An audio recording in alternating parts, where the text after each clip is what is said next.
Облустагы эпид кырдаал күчөп жатканына байланыштуу санэпид көзөмөлдөө борбору тарабынан коомдук жайлардагы жарандарга жана мамлекеттик кызматкерлерден анализ алынууда. Бир күн аралыгында 400 жарандан анализ алынып, анын 5-өсү илдетти жуктуруп алгандыгы аныкталган. Күндө 400 анализ түштү.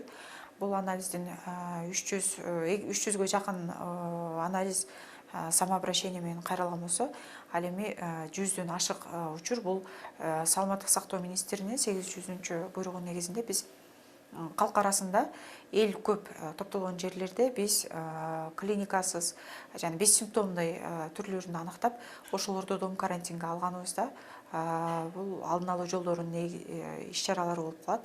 Ошол буйруктун негизинде биз 100дөн ашык адамдан алдык. Ал эми кырдаалга жараша айылдан шаарга кире берүүчү жерлерде элдик кошундар жана күч органдары элдерге түшүндүрүү иштерин улантууда. Мындан максат илдетти жайылтпоону көздөйт. Элдик кошундар, ошондой эле айыл өкмөтүнүн тиешелүү кызматкерлери, жаштар уюму менен биргеликте айыл тургундарына түшүндүрүү иштерин, COVID-19 боюнча түшүндүрүү иштерин жүргүзүп келе жатабыз.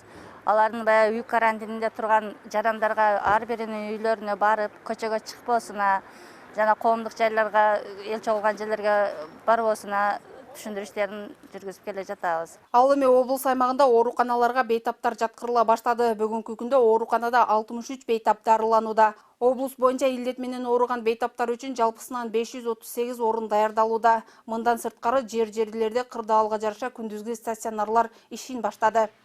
Алтынай Мурзадолат кызы, Салам медиасы.